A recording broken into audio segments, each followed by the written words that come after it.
Alright, today I'm going to try to do a quick little tutorial on how to build a car interior in Automation version 4.27. So the first thing you want to do is go ahead and build out your car through all of your mechanical stats. In particular, you want to pick your interior configuration because ultimately building an interior inside your car doesn't actually matter for the stats in the game. It's just purely a cosmetic thing, so role play with what you have in the car.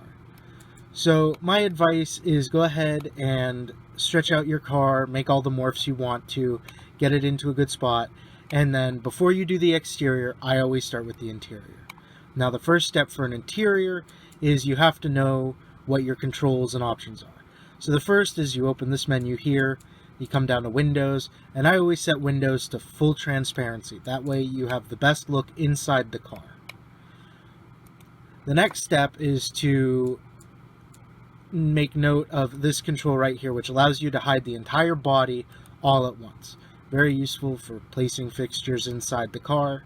Another option you do have is if you go into the Paint tab, you can select this, and you can come down and use a variety of options. If you find the correct material, which I have quite a few mod materials, you can do window, which will allow you to adjust the transparency of your vehicle through and through. But as you can see, there are trim pieces, so generally speaking, I just use the body control here to hide the entire body at once. It's very effective and gets the job done. So as far as fixtures go, it's important to remember the main parts of a car. You have a floor, you have seats, you have door cards, you have a dashboard. Really, those are all you truly need to make a simple yet fairly realistic interior. One other thing you can add is a rearview mirror and things like window switches, a center console, a transmission lever, but those things are all a little extra. So the first step when I'm building a car is I actually come into this menu right here, the Advanced Trim Settings. And you want the Experimental tab, and then you want to come down to the Body tab. And this is where hiding the entire body can be very effective. So what I generally do is I go ahead and shrink down the chassis tunnel size to the minimum. Now there are a few reasons why you do this, mostly so that when you place a floor you don't have a giant transmission hump that you're trying to work around. So go ahead and make it as small as you can until you have transmission poking through. Now if you have an all-wheel drive car, it'll poke through more. If you have a front-wheel drive car, it'll poke through less. This is a front-engine rear-wheel drive car, and the transmission isn't very large, so it isn't clipping through even at the smallest chassis tunnel size available. So go ahead and do that. Alright, so the first fixture that I generally place down, you go into the Interior tab, and you will come down to, let me find it, this section that's labeled as floors. And then you want to come down to the bottom, and it's full set. There are two full set options. I use this one. And so, as you can see, we have the fixture. Now I'm going to place it real quick and pull the body up. So as you can see, this fixture is best applied from the side of the car. Now once you have it placed, you're going to go over here and go to Move. What I do is I place this floor piece as far down as I can go until none of the floor is showing. From there, I go ahead and I will hide the body again. And so basically this is your front firewall, and this is your rear tire wheel well. What you want to do is you're going to want to resize this floor section so that it lines up roughly with those two pieces without clipping through either. Slide it forward, and as you can see, we're still in 2D mode. This fixture is set up so that it's easiest to place from here. The next step is you're going to want to size it into the middle of the car. Pretty simple. You'll want to avoid clipping with the transmission tunnel there. At this time, it's also good to go ahead and mirror the part, which will allow the floor to come all the way over. And what you can do then is you can adjust the transmission tunnel so that they meet up. Now, something that you can see, even with a minimum transmission tunnel size, it's still clipping when they meet up. So what I do is I will actually scan these out to the point where, well, actually it fits on this car. But let's just say that we needed the transmission tunnel to be this wide. What you can do is if you hold shift on your keyboard using default controls, you can then click and you can create a second one, a duplicate, that will cover up that gap still. So that's the easiest way to place the floor down in your car. Again, this is for a basic, simple interior. Now, the next step that I generally do is the dashboard, because the dashboard will help you set the scale for other parts inside the car. So you're going to want to pick whichever dashboard you want. Now, if you're doing a custom dashboard, that can be very time consuming. However, thanks to mods, there are lots of nice dashboards available and plenty of mod ones as well. I am going to use a vanilla dashboard that comes preset up with a steering wheel. Now, all of these vanilla dashboards in this section right here are all best placed right here on the front windscreen. What you do is once you've placed it, you're going to want to come over here to snap to angle. Now, I have it set at 15, that way it will auto-rotate around at 15-degree increments. That way you have a nice, smooth ability to place it at 90-degree angles, 45-degree angles, whichever you want. So once you have that placed, and make sure you have snap to angle on, you're going to press 3D. Then you're going to want to make sure that you're in move mode, and then you're going to simply rotate that dashboard around. Pretty simple. From there, you're going to want to suck the dashboard down until it is below the windshield trim and doesn't clip through the front cowl or hood. It can be a little fiddly, but it's not too difficult once you know where to place a part and where to put it. Now, as far as the depth of the dashboard, this is something that a lot of cars deal with in real life. How deep should a dashboard go? Well, my advice there is it's primarily a stylistic thing. Look at some pictures of cars that you might be taking inspiration from and try to find a depth that makes sense. You can always adjust this later by going back into this menu, and as you can see, it highlights the individual parts over here whenever you hover over them. So once you have your dashboard placed, you have a dashboard. Now, something that is very nice to do is, depending on the body, you'll have this gap right in here between the dashboard and the grille. Do you really need to worry about that? No, but it's not very difficult to fix.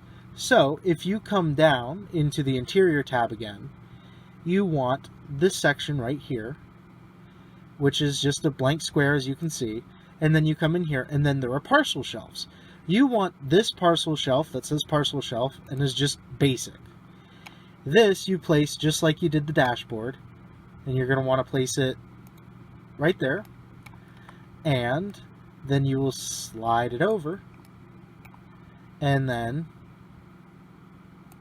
adjust it to the correct depth for the dashboard. And now you have a dash cover. And again, some of the scaling can be a little difficult to find just the right spot, but as you can see, now that gap is filled in. Now, depending on the body, you might have some clipping. As you can see here, it pops through. Adjusting the height up and down on this piece, this parcel shelf, will allow you to get a better fit. Sometimes adjusting the height of it can also make a difference. And material can also make a difference. Now, the one thing about this part is if you make it narrower, it also gets shorter because this piece conforms to the width. So this piece is further back than here, per se. So that difference pushes it back a little bit. So as you can see, now the dashboard only comes back to there. So you can adjust that out. And like I said, it can be a little jumpy, but again, you can adjust that with the sensitivities here, fine tune it for what you do. Alright, so the next step are door cards.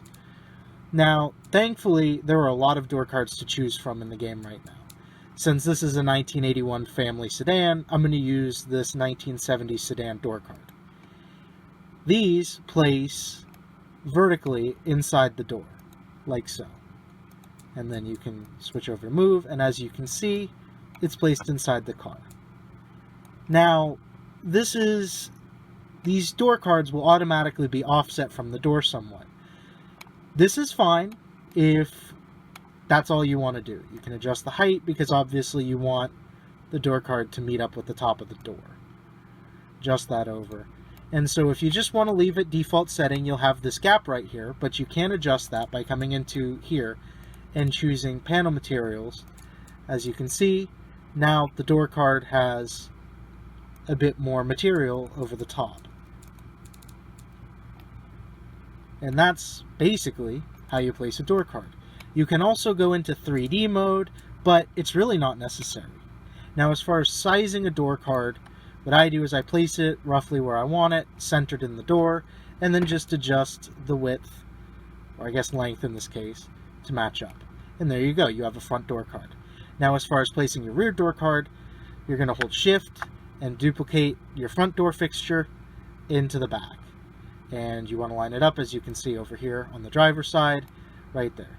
Now, what we've run into here is because we have auto-conforming, it's trying to conform around the wheel well inside the car. So what you have to do is find a different door panel that has an appropriate cutout for it. And then you'll need to move it forward and scale it so that it clears that wheel well.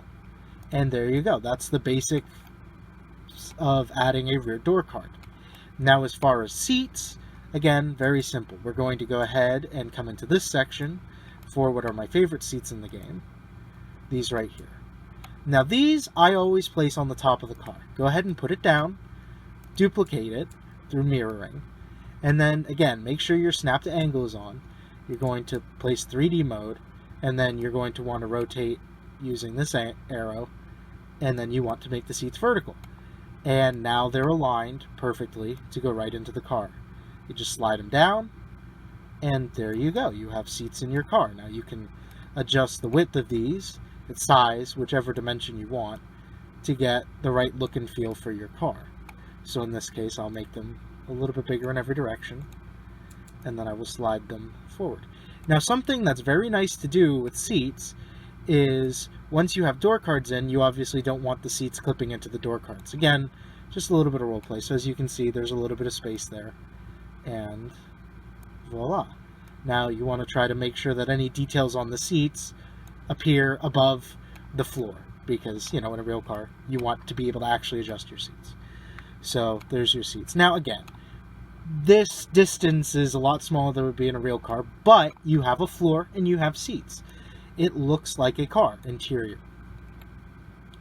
If you need to, you can turn off snap to angle and adjust the angle of your seats if you want them to be more reclined or if you want them to be more upright. So the next thing to do is the back seat. Back seats can be a bit difficult because of this rear tire well assembly here. This whole thing will clip through seats quite often.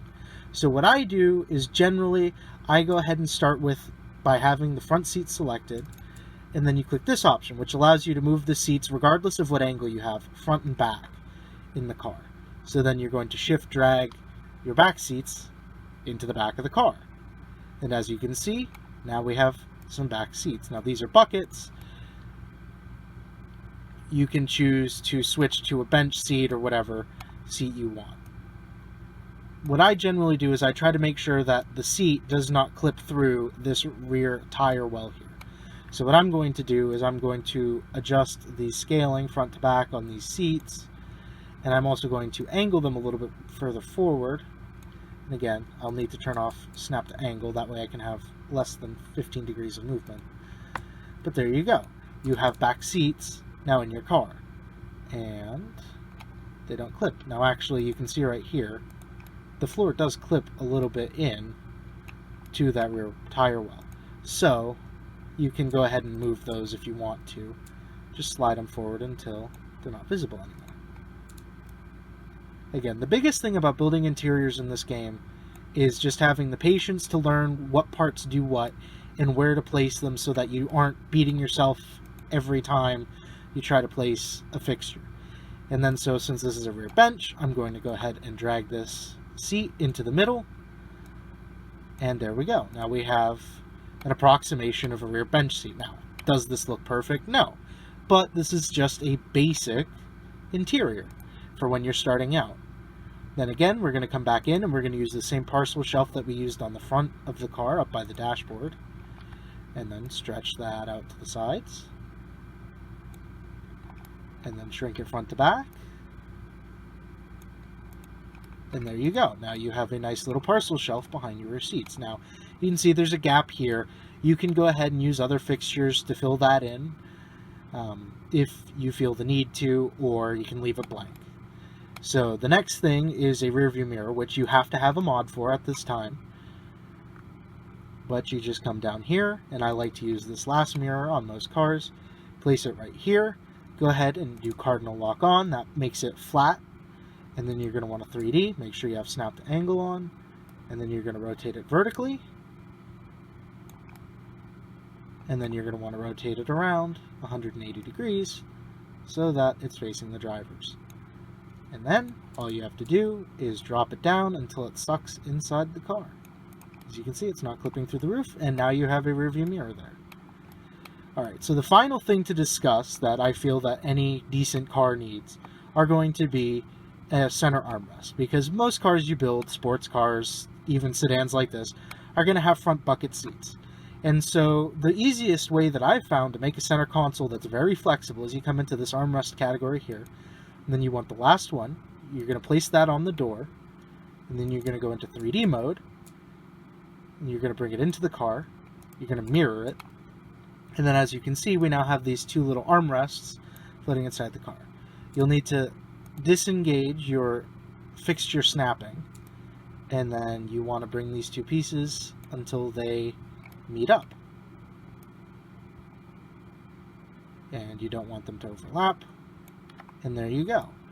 And so now you can stretch out your armrests that are now your center console. Make them a little wider, and then just readjust where they're positioned left to right, and there you go.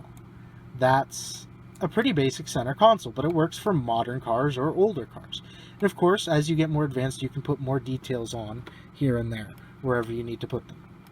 Alright, and the final thing that we'll put in this car will be a gear shifter, because every car needs a way to shift gears. So we're going to come into the most overloaded but amazing category in the interior fixtures category, and it's this one right here. And then we're going to go all the way down to the bottom, and as you can see here we have some gear shifts. Again, you'll have to learn what gear shifts look like for different types of transmissions in different eras, but since this car is a family sedan based on America, we're going to pick this automatic gear shifter. Now as you can see, I didn't re-engage fixture locking, so you're going to want to do that, and then center it up into the center of the vehicle, like that, so it locks. Then you're going to want to make sure that you're in cardinal lock on, that way it's in that nice angle. Make sure snap to angle is on. And then you're going to put it in 3D mode, and just like the seats, you're going to rotate it up so that it's flat across the roof, and then you're going to want to rotate it around so that it's front to back correctly. And then all you have to do is drop that shifter down into the car and line it up inside the center console, and there you go.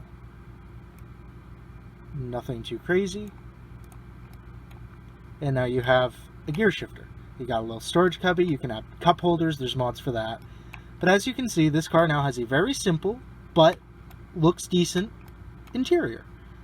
Especially if you go back into here and adjust your window transparency. Aside from the rear seats being a little tall, that interior doesn't look half bad. I hope this helps you out.